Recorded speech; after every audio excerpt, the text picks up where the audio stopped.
Вы играть хотите? Я не могу сказать, что я рвусь играть, но конечно, неудобно не играть так. До хорватов просто надо сыграть, фигуры подвигать. Честно говоря, как бы это меня не вдохновляет перспективу, потому что там, в 960 ты еще там просто можно ничего не учить. Как бы, ты сел, там, поиграл. А здесь там вообще там, как из дебюта выйти, точно не знаю. Потому что дел много. Они все готовы? Ну, они готовы, они наиграны все, понимаешь, что на самом деле как бы так. Так-то рукой-то я могу доиграть что-то, но, в общем, ну, я спокойно это смотрю просто как бы это... Ну, когда играли последние годы, и там по дебюту, первый раз, когда играли, вообще получше все время было, я помню. А видно было, что готовились, да? Нет, вот в 17-м году я готовился. Нет, в 17-м году я реально готовился просто. Ну, там вот стало ясно, что есть вот проблема, с которой ничего сделать нельзя. Это вот возникает такой просто вот провал такой, неожиданно. Вот это, вот в некоторых партиях просто я понимал, что я там просто проваливаюсь. Ну, вот это с непомнящим партией был момент, когда, ну и с этим, с товарой. Да, ну это вообще Нет, какой-то... нет, а просто, нет, отключка происходит вообще. Вдруг происходит отключка. И это я не контролирую этот процесс, потому что голова уже по-другому работает. То есть она там к такому напряжению, ритму она не привыкла.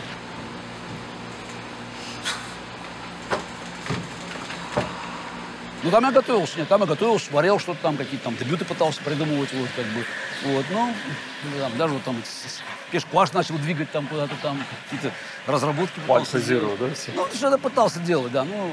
С Альфа-Зиро как-то изучали этот вопрос? Ну, так просто Нет, да, для просто, себя. ну, как бы, я смотрел партии, опять, знаешь, вот, для того, чтобы серьезно заниматься этим, нужно иметь много времени и голову, которая находится вот в этом месте. Посмотреть с листа – это одна история, а вот там заняться этим, я знаю, там Крамник этим занимается, там, ну, делать нечего, ведь его как бы, ну, естественно, он сидит там, занимается шахматами, он изучает это там какие-то вещи интересные по этому поводу там рассказывает, там какие-то концепции пытается придумывать, шахматы без рокировки, там, ну, понятно, ну, вот он живет этим.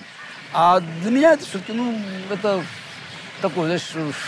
Ну, еще времени не прошло, мне кажется. То есть он, я все-таки любитель, на самом деле. У меня нет драйва на игру сейчас. Я там, понятно, занимаюсь с детьми как-то, то есть я играю в Блиц там в интернете немножко, то есть понятно, что как бы я там не разучился играть еще, но это уже не то. В первый год это, на самом деле, было, конечно, по-другому, конечно, там, когда я все-таки довольно активно все-таки в процессе участвовал, особенно когда с Магнусом работал, с Магнусом, потом с Хикару, вот, там, конечно, была немножко другая история. А, кстати, в каком состоянии вам попал Магнус? Вот как вы его оценивали? Тогда... Потому что вот он как бы попал, он играл как-то, ну, был одним из лучших, потом попал к вам, какая-то пауза, и потом все, он как бы улетел в космос. На самом деле, Магнус, вот к моменту, когда мы начали заниматься, в общем, они, конечно, очень рвались к этому. Фред Фридель все это организовывал. У него как бы вот... Такой Фред Фридель, один из создателей Чейзбейс, ну, я его знаю с 85-го года. Магнус, вот он плотно вошел в десятку, даже, скорее всего, в пятерку. Вот. Но к моменту, когда мы встретились, начали работать, вот он уже все на таланте все выбрал. А организованной работы как таковой там все-таки не было. Моя задача была как бы начать как бы его организовывать. То есть там принципиально две вещи были как сделаны. То есть, ну, это шахматы. Одна из них это все-таки работа над дебютом. То есть, как бы мы там взяли мою базу, начали работать, начали как бы вот, то есть он начал по-другому вообще на это смотреть. А вторая, в процессе нашего общения, он начал гораздо лучше ориентироваться в позициях, которые для него были всегда сложными. Это позиции с нарушенным балансом. Он же, в общем-то, игрок более такой карповский, фишеровский, карповский, может быть, фишеровский точнее, но все равно, в общем, позиции с нарушенным равновесием, где вот там вот все висит, там непонятно, вот особенно материальный баланс, если нарушен, а они у него вызывали дискомфорт. И вот он здесь научился, тут, как бы, ну, потому что я так играю, он общается, вот мы много как бы и смотрели, двигали фигуры, то есть, в общем, мы очень активно работали, Год где-то, да? Мы работали год, да, вот до конца Вейконзей. То есть с января 2009 по январь 2010-го. Потом там набрался уже как бы всего, чего нужно, и решил, что он будет, дальше он сам будет, как бы, ему помощь не нужна. Вот. Но рывок решающий он сделает именно в это время. Причем к моменту как бы вот его там рывка в Китае, а потом вот Москва, вот как бы у нас был очень активный процесс общения. Я помню даже, когда вот я играл с Карповым этот матч к 25-летию в 2009 году. Вот, мы решили отпраздновать 25 лет нашего, как бы, начала нашего единоборства. И там испанцы, значит, нас пригласили поиграть. И я помню, я приехал туда, значит, я приехал с мамой, там мама приехала там еще со своей компаньонкой, и Даша приехала. Я приехал там 3 женщины. А Карпов приехал, значит, там был Балаган был, Рязанцев был, и я не знаю, может, они еще, в общем, 3 тренера было. И так все смотрят, в общем, ну как это вообще? Ну, Карпов приехал серьезно подготовленный, я такой расслабленный. Ну, я так улыбался, потому что я-то приехал со сбора с Магдусом. Я там немножко, тренировался играть. Причем я помню, мы там как сыграли матч с ними, из 8 партий сыграли 4-4. 8 партий? Да, из 8, да. После чего я понял, что с Карповым я как-нибудь справлюсь. Вот, ну там, в общем, борьбы реально с Карповым не было. Ну да, я помню. То есть тогда я все-таки играл, ну, как бы, все свежо еще было, и вот эта работа была с Магнусом.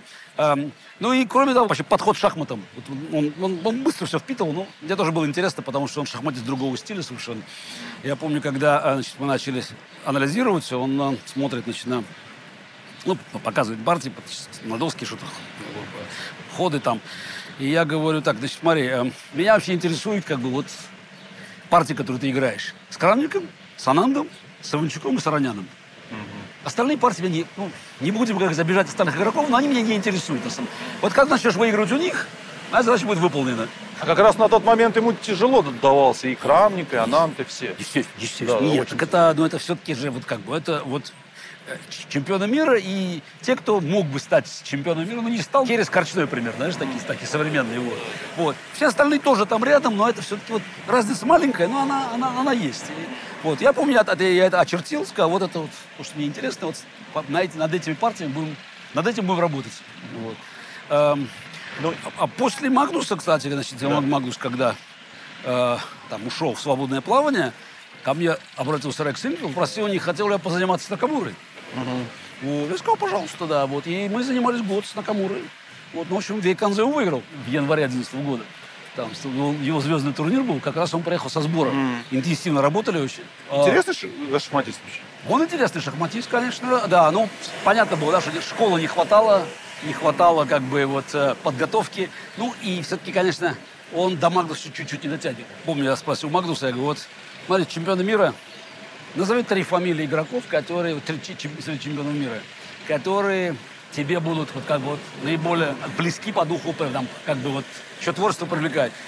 И главное, что я написал там 3 фамилии, думаю, интересно, совпадут, не совпадут. Ну, совпали все 3, конечно. Капабланка, Фишер, Карпов? Капабланка, Карпов, да, но не Фишер. Василий Васильевич? Правильно, да. Я тоже сразу спросил у Накамуры, вот, и тоже ответ на самом деле, как бы... Алехин, Каспаров, да? Каспаров там был. Нет, Алехина все-таки слишком далеко был. Он такого и не знал. Да, там это... Нет, Таль Фишер. Таль Фишер Каспаров, да. Таль Фишер Каспаров я знал. Мы когда с Накамурой, значит, готовились, я говорю, вот Старандийская там, я говорю, ну надо это самое посмотреть партии. Вот я говорю, вот у нас 3-й том, когда партия Штейна. Кто такой Штейн, спросил Накамура. Ну, это естественно. А кто такой Штейн? Магнус, в отличие от него... Магнус больше знал. Но у Магнуса уже были контакты с советскими как бы тренерами. То есть он все-таки он чему-то учился. Вот у него все-таки уже какой-то запас был, хотя система была не организована. Но интересно, что потом он начнет вот организовывать работу вот по тем лекалам, по которым как бы мы работали мы. Ему, конечно, очень поможет потом Питер Хайнен Нильсон. Он такой прекрасный организатор, он к нему когда придет. В общем, это укрепит как бы команду Магнуса. Но в целом Магнус уже сам будет представлять себе, как надо выстраивать работу. Поэтому я думаю, что вот этот год был для него, на самом деле, решающим в становлении. То есть он сумел себя полностью реализовать. Говоря о вашей легендарной базе, как бы, о которой, кстати, много ходит слухов, что ее там предлагали, кому-то украли у вас ее, еще что-то. Ну, были такие истории, да. Но это ладно, оставим это на совести. А вообще, вот когда удалось вот как бы выйти вперед? Потому что с какого-то момента, я помню, просто я был у Гельфанда в гостях, там был Крамник. Просто Володя говорит, ну что ты такое? Ну, он говорит, Гарик, ну как бы так.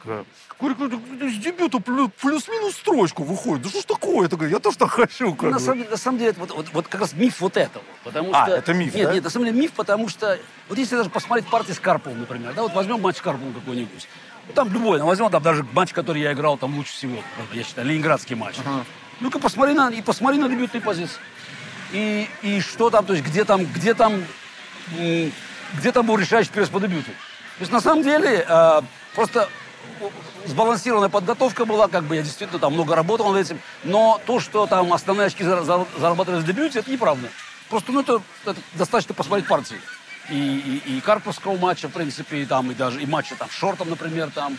Вот. Ну да, с Анандом была партия, но какие-то вот партии, типа вот той самой знаменитой 10-й партии, они, конечно, там остаются в памяти, и на них строится легенда. С 93-го по 2005.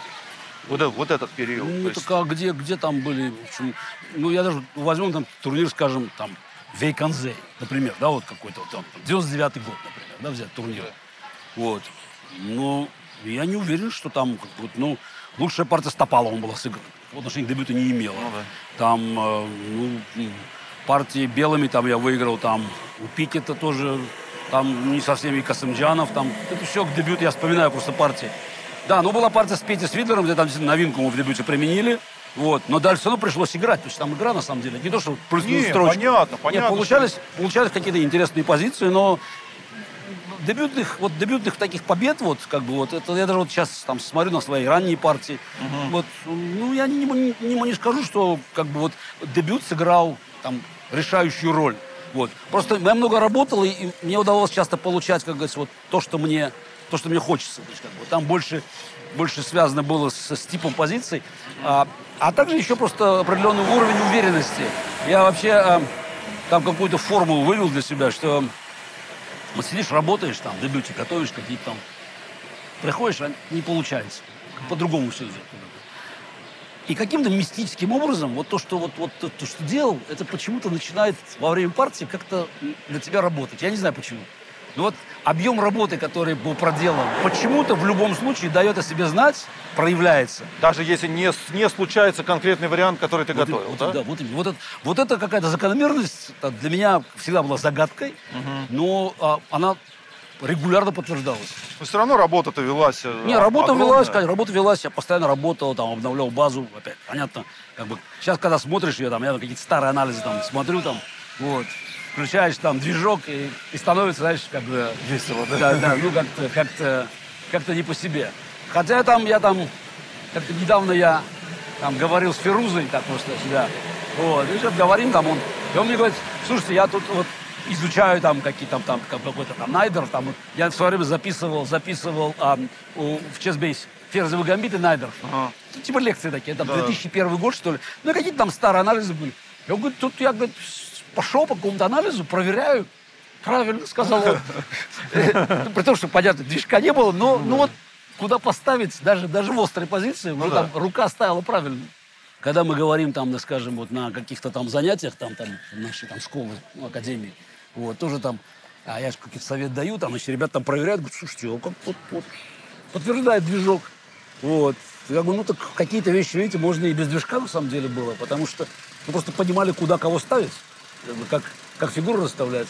Даже в острых позициях. Хотя, конечно, я скажу, что сейчас, когда смотришь на современные шахматы, на то, как они двинулись вперед, ты понимаешь, что многие оценки наши того времени, конечно, сильно устарели. Например, для меня был вообще шоком, когда я начал сейчас смотреть современные шахматы, в Найдерфе играют H2, H3, потом G4, потом G5, и атаку Керриса без темпа играют. Просто без темпа. А я в свое время играл черными, нормальную атаку Керриса, и считал, что, все равно боевая позиция, но рискованно. И понимаешь, что, в общем, машины все-таки двигаются вперед. Двинули шахматы вперед. То есть многие оценки, которые тогда оказались неясными, можно было играть, сейчас практически приходится просто сдавать в архив, потому что Ну, когда значит, включаешь машину, там сразу где-то с раздачи там плюс 0,5 уже, сразу просто показывает. И потом начинаешь понимать, что, в общем, это гораздо ближе к действительности, чем то, что мы думали тогда. Вот. А в некоторых вещах, на самом деле, в общем, наши оценки, хотя они, конечно, были, ну, как бы у них не было такого математического подтверждения компьютера, тем не менее, они были правильные. Какие-то вещи я гордо могу сказать, что да, вот мы были здесь правы, здесь угадали, здесь нашли правильные ветки какие-то. Вот. Но понятно, что все надо же рассматривать именно в контексте времени. Потому что там в Винника там была дебютная подготовка, но когда мы посмотрели книжку там, записную, и это в 86 году уже там ребята там так усмехались просто, вот. А понятно, что когда сегодня смотришь на то, что мы тогда делали, в принципе, даже то, что мы делали в 90-е, в начале 2000-х, все равно устаревает. Вот. Самый такой простой пример это там по книге, вот то, что мои великие предшественники и, соответственно, и там тут моей партии, что работа над этим началась еще там в конце 90-х годов. Значит, потом, значит, первое издание, там, значит, вот, первый том где-то появляется там, в 2001 году, там, естественно, куча ошибок, начинают документировать, вот.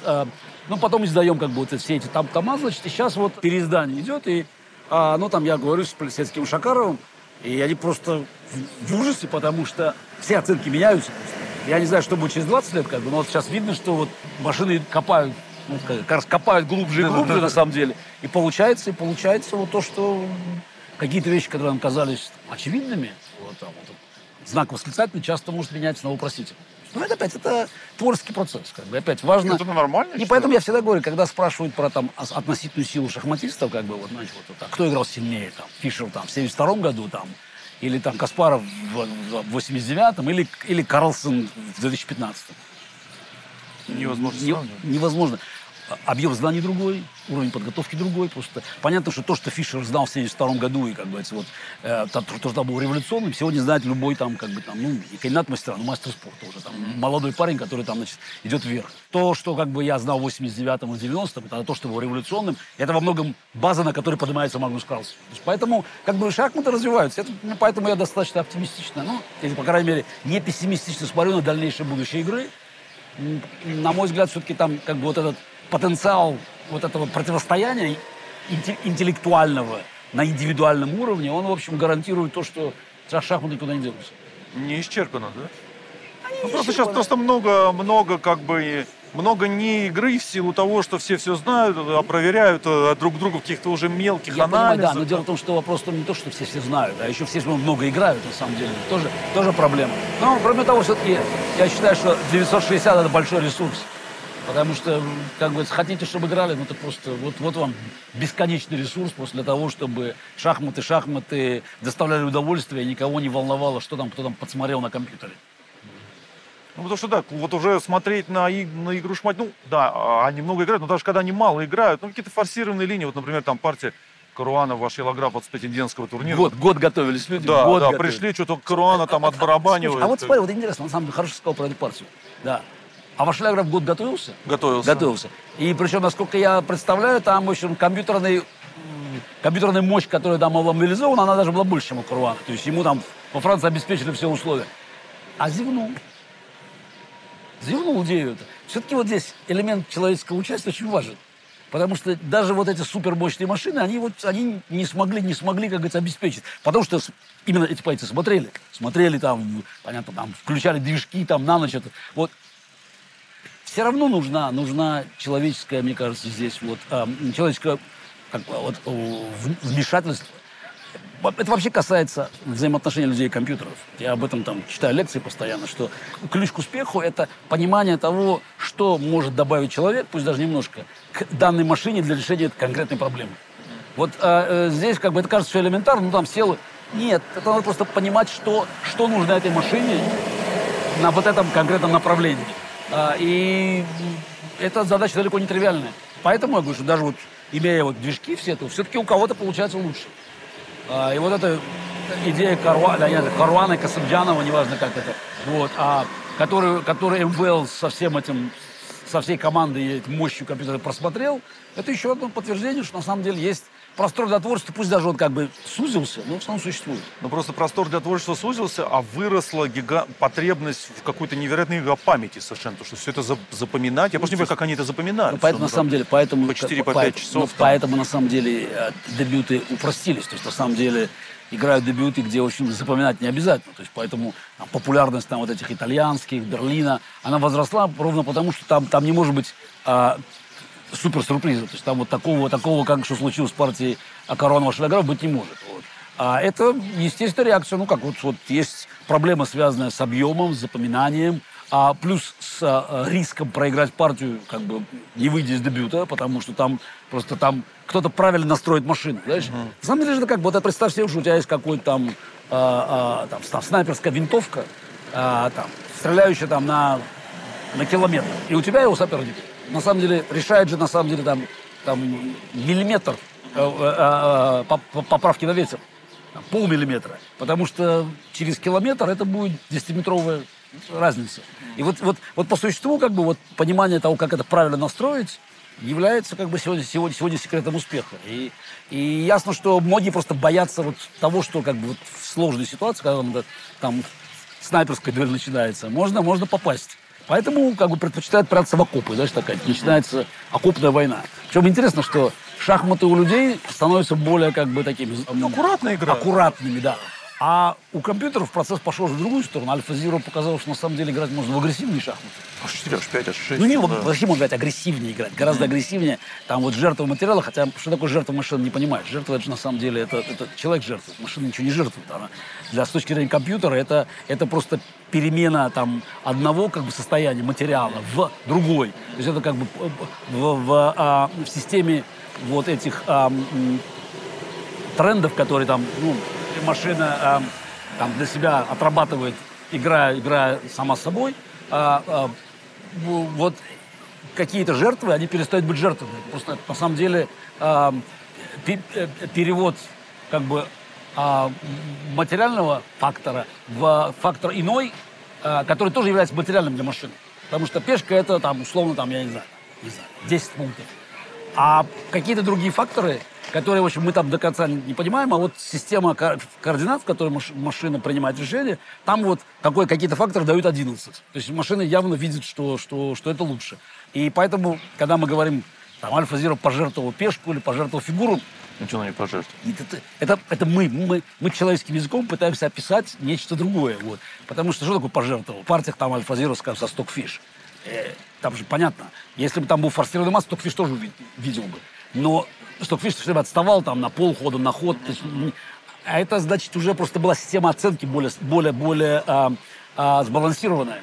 И поэтому вот то, что нам казалось жертвой, и то, что Stockfish там хватал, на самом деле это было понимание, что, как бы, идет трансформация одних преимуществ в другие. Чем-то напоминает Карпов-Каспаров. Так как я сейчас слушаю, у меня возникла аналогия. Ну да, может быть, да, это напоминает. Но на самом деле это современные шахматы. Это то, как развиваются компьютеры. Вот, и интересно, что у компьютеров это более ярко, чем у людей проявляется. Потому что люди, естественно, опять, у нас всех ограниченные возможности запоминать, там, как бы, вот, объем памяти, он не бесконечен. И поэтому возникает такая защитная реакция. Если слишком много вариантов, хорошо было бы, конечно, попробовать сыграть поспокойнее. Поэтому дебюты, которые мы сегодня видим, они, в общем, ну, на таком пятачке толкутся все, чтобы сразу не влететь в какую-то дебютную катастрофу. А вот в вашу профессиональную жизнь когда пошел компьютер вот, в подготовку? Когда вы поняли, что да, это гигантский ресурс, который можно и нужно использовать? Ну, тут есть два этапа. Первый этап – это дебютные базы. И это уже на самом раннем этапе. В принципе, уже в 1985 году я сказал Фриделю, как раз вот, я у него был в гостях, это 1985 год, Рождество. Я ему сказал, что вообще-то, мне кажется, надо думать о том, чтобы создавать шахматную базу. И с этого начинается ChessBase, на самом деле. Он там находит партнеров, и они создают ChessBase. Вот. И первый ChessBase на Atari, 286-м Atari, они подготовят к концу 1986 года. Вот. А к концу 86-го года... Просто, по сути, отсканировали как-то партии, да, старые? Ну, там будет, уже база появляется, на самом деле. И я испытывал вот этот чесбейс, вот как бы, я испытывал как раз на сеансовых партиях. Вот когда я играл сеансы с профессиональными командами. Потому что в 85-м году, значит, я помню, после матча с Карповым, я поехал играть с Тимоном матч. Ну, как бы, все тоже были удивлены, чемпион мира, и вообще матч совсем с ума сошел. Мы сыграли матч, выигрывая матч. А потом я приехал в Гамбург, и, значит, я предложил возвращаться, я домой буду, в СССР, через Гамбург, что я сыграю сеанс с местным клубом ХСВ. Ну, они, конечно, все там посмотрели, 8 человек. На Перовске Чандлер играл, гроссмейстер все-таки, да. Остальные были мастера, там Матиас Вальц, по-моему, молодой тоже был. Вот, 8 досок, значит, ну, с часами там, по-моему, у меня было, по-моему, 2,45, а у них 2,15. Вот так, по-моему, так по часам ставили. Вот. Ну, они, конечно, все были уверены, что это бахвальство, как бы, совсем уже потерял голову там от чемпионства. А я помню, я приехал, ну, я действительно, я был измотан страшно, потому что я играл с Тимоном. До этого я писал книгу, вот эту, о матче с Карповым, первую, как бы. Буквально с Шакаровым и с Сатуряном мы написали ее там буквально меньше, чем за 20 дней.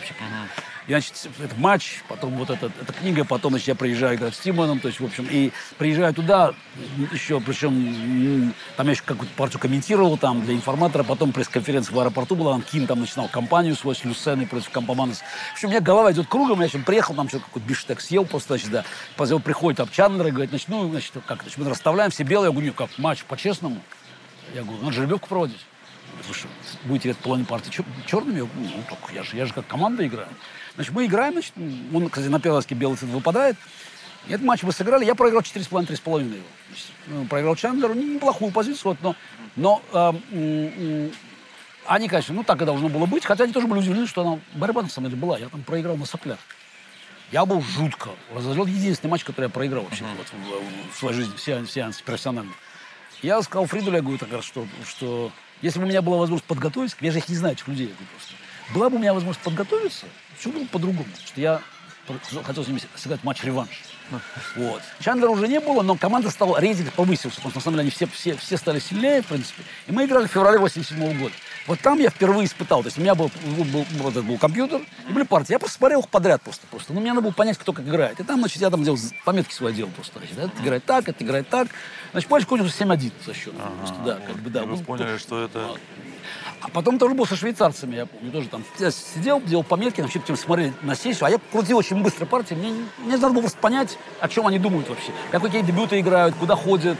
Значит, и, соответственно, я довольно быстро пристраивался и понимал, какую позицию кем поставить.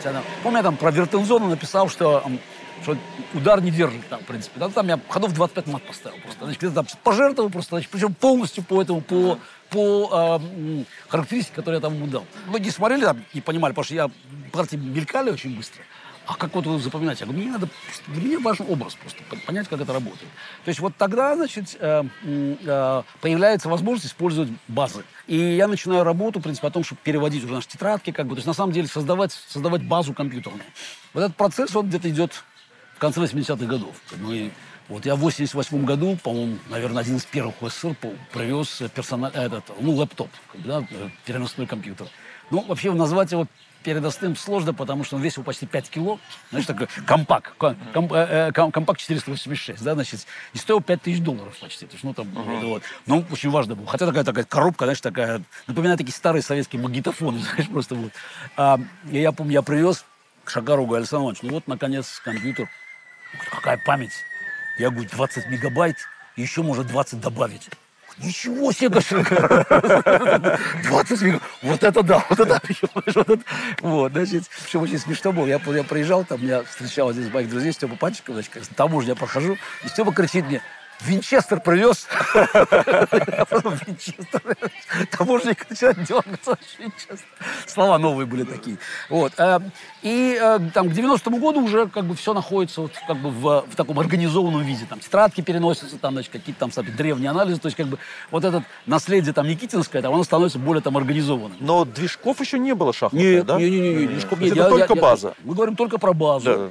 Значит, компьютеры уже, ну, большие компьютеры появились, там вот этот Deep Thought был, с которым я в 89 году играл. Вот, там первая программа, выигравшая у Гроссмейстера, там, по-моему, вот, она у Майлса выиграла в турнире. Вот, ну, там я довольно легко в Нью-Йорке выиграл тогда. Потом из нее сделали Deep Blue, в принципе, как бы, эта команда из Carnegie Mellon. В 90-м все было как бы, вот все еще, это только база была. В 91-м как раз, когда мы с Макарычем начинаем работать, вот там уже все начинает заноситься. Сразу в ком. Сразу в ком. Первый раз, я зрительно помню, когда была предпринята попытка использовать движок, потому что уже появился там Фриц 1, но они играли примитивно, но тем не менее все-таки как бы такой движок, хоть какой не есть. Она была предпринята в Лондоне Макарычевым, значит, на матче с Шортом. Какие-то там, смотрели, безумные пальцы Вильсович, какие-то там все фигуры висели. И Макарычев говорит, слушай, что-то все висит, голова болит, давай попробуем проверим, что тут, что-то машина говорит. Ну, примитивно очень было, но тем не менее что-то там как бы получилось. Но эксперимент развития реально не получил.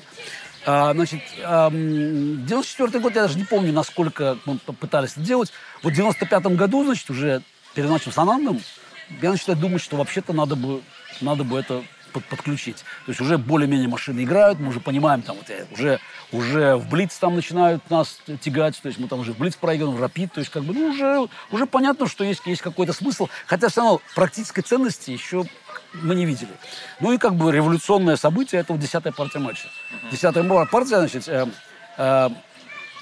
как бы я говорю, что я из нее проиграл 9-ю партию, потому что после 6-й партии, как бы, значит, у меня эта идея пришла в голову, когда сыграли мы открытую ран испанской партии с ним. Я долго ее обдумывал, как, значит, пожертвовать, в принципе. Значит, и в 8-й я еще сыграл шотландскую, а потом уже мы вроде бы отработали все, и 9-ю я как бы играл, там, думаю, только 10-й на самом деле. В общем, партия... Да. Ну, да. И вот там уже как бы я говорю ребятам, что давайте так, там что-то все висит, вроде бы, да, вроде все работает, ставьте компьютер. И вот компьютер подтверждает. Ну, в данном случае, как калькулятор используюсь, но подтверждает. Тактику просто смотреть, да? Ну, жестко, вот там тактика. Но все-таки ладью отдаем. Ну, да. Просто все-таки отдаем ладью. Как-то, да, матч на персмир без ладьи играем, да, как-то все-таки. И поставили, как бы, вот, и все. И машина, вот, словно 6, машина показала четко вот это самое. Вот с этого момента, можно считать, начинается история компьютерных шахмат. Вот, как бы. Вот. Но, в принципе, как бы еще важным то было, что в 94 году в конце Юра Дахаян приходит. А Юры просто, как бы, ну, у него такая вот получилась так природная совместимость с компьютером. То есть его просто не случайно Фриделев назвал там Дахаян 5.32, 5.32. Просто он действительно, как бы, вот он для него компьютер, он срастался с ним. То есть он просто начинал работать. И поэтому вот, как бы, вот процесс после 95 года начинает идти ударными темпами. Вот с 95 года он начинает, как бы, ускоряться. И уже там перед матчем с Широм, 98 год, когда я начинаю готовиться, и 99 год в Вейконзе, вот там уже просто проверки, анализы выйдут. Вот, например, партия с Анандом, это знаменитая черными, которую я играл, она вся шла по ветке. Другое дело, что мы знали, как подталкивать. Машины все-таки еще были недостаточно сильными. Но в тот момент я считаю, что у меня там появляется как раз большой перевес перед остальными. Хотя я был старше них, но я быстрее пристроился к работе с компьютером. Вот мы с Юрой очень уверенно это делали. И это в какой-то мере подведет меня в 2000 году, потому что у меня будет возможность поработать с израильским компьютером, там вот Zip Junior программа, и там мощный очень компьютер был в Лондон привезен. И я начинаю слишком сильно ориентироваться. На самом деле мысль о том, что многое можно решить, и поэтому как бы вот, ну, тот объем работы, который был проделан, он, к сожалению, в общем, во многом ушел впустую, потому что, ну, не надо было пытаться решить все до конца. Причем такой парадокс такой, что, например, там смотрели Грюфель там по всему периметру. Вот ровно одно место, которое... Вот вторая партия матча, вот ровно одно место. Так, почему-то оно... Я не знаю почему, но бывает такой blind spot. Ну вы это объясняли тем, что верили вы... Или кто-то объяснял, что верили вы Чуку. Нет, вот почему-то это вообще не... Вот как-то проскочили. Потому что смотрели там практически все, что можно его придумать. Там, вот, ну вот ровно бывает вот так вот. И это на самом деле как бы там шоком стало просто. Я потом просто там отскакивал от Грюнфельда. Вот, при том, хотя, может быть, можно было его продолжать играть. Да? Опять, ну вот, да, может быть, можно было. Но вообще вот интересно, что вся система с Коди в 3 слон не 3, она просто вылетела. Там, с ладья Б1 нашли там форсированные ничьи, вот просто вот как бы там, значит, ну, в главных вариантах там такое наскребли вообще вот со слон С4, конь не 2, главный. То есть там на самом деле вот просто по поляне, варианты ферзь Б3, там слон Ж5, Ж3 смотрели очень много. То есть там действительно просто всю поляну охватили. Вот ровно ту территорию, где надо было смотреть, как бы, вот ровно почему-то там вот не знаю, как-то... Ну, это называется не повезло, на самом деле. Ну, на самом деле, вот тут не повезло. Вот, а так же, как и, конечно, Берлин, конечно, оказался тоже, потому что там вот ко всему приготовились. Даже к Каракану подготовился, который Крамники играл там. Французская Каракан, то есть, на самом деле, там испанские разнообразные, вот как бы, ну, естественно, русская партия, вот. Вот просто вот точка нашлась, как бы вот. Ну и потом, конечно, последние годы уже мы активно дорабатываем, как бы, то есть работаем с компьютером, вот. Но это уже как бы, это уже все делают. Уже начало 21 века уже как бы становится общим местом. Как бы, эта работа, вот, как бы, ну, революционность наших изысканий, она как бы уже, ну, там, стирается. Ну, ощущение было, что до последнего момента чуть на шаг впереди. Нет, мы работали все равно очень много, то есть как бы нам база все наращивалась, проверялись варианты, то есть, ну, скажем, вот перед несостоявшим матчем с Пономаревым, там, в принципе, там большой, хотя не было этих больших сборов, там Балаган подъехал, немножко помогал, но я продолжал работать, и, в принципе, там, даже вот игра вот в этом, на этом Кубке Европы, в котором там ухитрился, там Хузману проиграть, да? Нет, ну, которого в сеансе обыгрывал, понимаешь, дважды. Да. Но опять, в этот момент я там выиграл 4 партии, я 4-4 стоял. И чувствовал, что не надо выходить на партию. Просто ну, вот что-то вот он устал. Во-первых, 4 партии сыграл, Грищука выиграл очень сложную партию, 4 из 4. Ну, просто вот не надо, и команда лучше сыграла, бы не надо было. Уже на самом деле начинают наступать моменты, как бы потом они станут, как бы, уже, ну, все чаще и чаще. Ну, такой, знаешь, возрастное уже там. Уже к 40 лет уже. И сказывается. Вот, ну, только «Солнце-8», когда сделал с Хузманом уже. Да. Причем я сделал его... Вот я взял, когда скоростлом стал «Солнце-8», я вот смотрю, ладья d5. Зачем я этот ход сделал? То есть, на самом деле, там, ну, после там любых от ладья e8, то есть партию, я думаю, что я без всяких хлопот выиграл, потому что позиция там, ну, все, может, чуть приятнее, может, равная. Ну, понятно, что не надо только зевнуть ничего было просто. Я думаю, что, как бы, партия закончилась бы так же, как и другие партии заканчивались с Хузманом. А у него конь на f5? У него конь стоял на f5, ему пойти ладья f8, просто нельзя слон c4 брать, там связка, ферзь c8, я ухожу из-под связки, нападаю на коня f5, слон d нельзя, потому что слон бьет аж 2 шага, ферзь висит, как бы так, в принципе. Значит, просто ладья e8 защищался, это самый, и следующий ход будет слон c8 уже. Следующий ход будет слон c8, белый конь отойдет назад, этот пойдет на e4, там, ну, в общем, позиция, ну, примерно равная, у белых там блокада в центре, у черных проходная защищенная, вот, но это не имеет значения, понятно, что там, как бы, я думаю, что без особых хлопот бы, я думаю, довел бы партию до конца логического. Вот. Но опять, это уже вот чувствую, что я начал тогда понимать, что надо... Провалы какие-то временные, уже, такие, да, 5, 7, 10 минут и прям... Бывают какие-то провалы. На самом деле нельзя бесконечно играть, то есть вот на этом нерве, на напряжении. Все-таки я так играл там четверть века практически, вот, в принципе, вот с этой выкладкой. И подсознательно начинаешь уставать. Как бы начинаешь уставать. Как нервная бы... система просто, ну, видимо, да, просто да? и кроме того, что-то нужно еще. То есть вот я сказал, что для меня же как бы вот, символический момент был, это как раз первенство России. Когда мой маленький сын приходит, и когда я ему вешаю медаль на шею. Потому что вдруг я понимаю, что там ровно то, что я сказал как бы в 97 году, как бы в Новгороде на пресс-конференции, когда меня спросили, ну, что вы еще хотите сделать? Я говорю, хочу, чтобы там сын мой родился, хочу, чтобы мой сын увидел, как я выигрываю на сцене. И вдруг я понимаю, что, в принципе, все, больше ничего не надо просто. На самом деле, дальше... Это конец 2004-го. Это конец, все, декабрь, все, я понял. Как вы приняли решение, да? Все, нет, в этот момент я как бы... То есть я как бы к этому настраивался на это, потому что, ну, после матча с Пономаревым не состоявшегося, то есть как бы у меня наступил такой, ну, тоже такой, психологический шок, потому что я понимаю, что есть у всех большое желание, чтобы я больше матчей не играл в первенстве мира. На всякий случай, просто, как бы, чтобы меня просто не было больше. Ну, а когда еще матч с Касымджаном, когда я уже понимаю, что ничего не будет, ничего, буду там бегать, носиться, в принципе, как бы. То есть у меня уже мысли, что в эту сторону, а когда заканчивается первенство России, как бы там Вадику там я одеваю там медаль золотую свою, вот, я понимаю, все, Ленарос надо отыграть, контракт был, как бы, и надо, все, как бы, хватит. Надо, то есть решение все-таки достаточно спонтанное. Ну, я не то, что там за год подготовили. Не, я, конечно, не готов. Нет, я, конечно, не готовился. Не готовился, и никто, даже Юра не знал Дахаян. Даже Юра не знал. А не знал? Нет, Юра не знал. Юра не знал, только... Я вам перед последней партией сказал, что только не знал никто. Знал только мама, естественно. Никто не знал. Это просто наше решение было, в принципе. Я с ней говорил. Нет. Ну, я вообще готовился как бы к изменениям своей жизни, там, в принципе, я в 2005 году женюсь, то есть, как бы, я меняю, то есть, как бы, жизнь меняется, то есть, как бы, я настраивался там, на новую жизнь уже. Не жалею?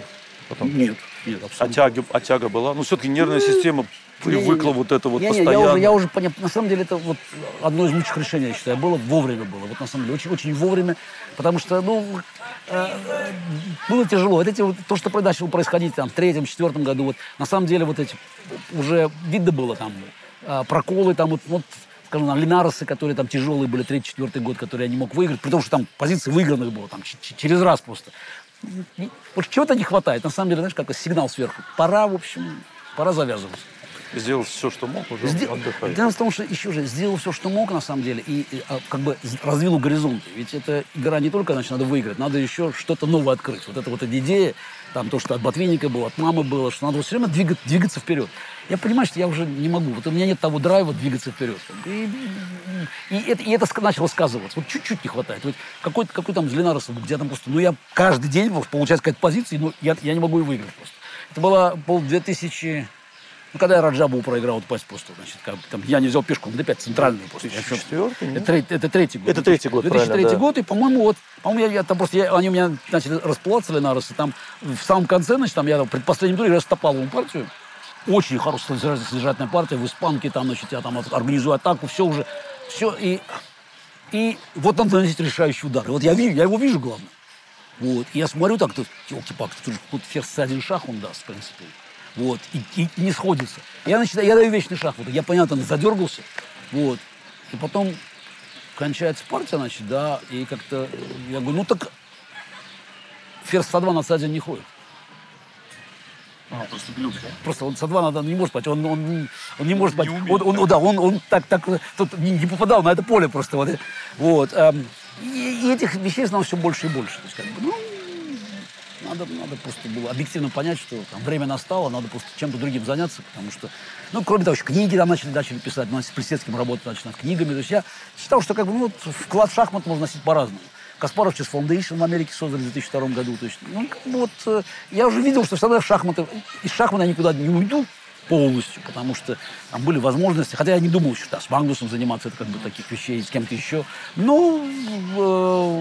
Профессионально играть, это невозможно было, потому что слишком много других вещей интересных было. Там книга уже начала писаться, How Life Imitates Chess, шахматы как модель жизни, лекции пошли уже там. То есть надо было искать себя, по-другому. Там. Началась новая жизнь, там, поженились с Дашей, то есть там через год Аида рождается, в Нью-Йорке начинаем обустраиваться. То есть, как-то меняется, жизнь меняется. И там у профессионального шахмата там уже места не было.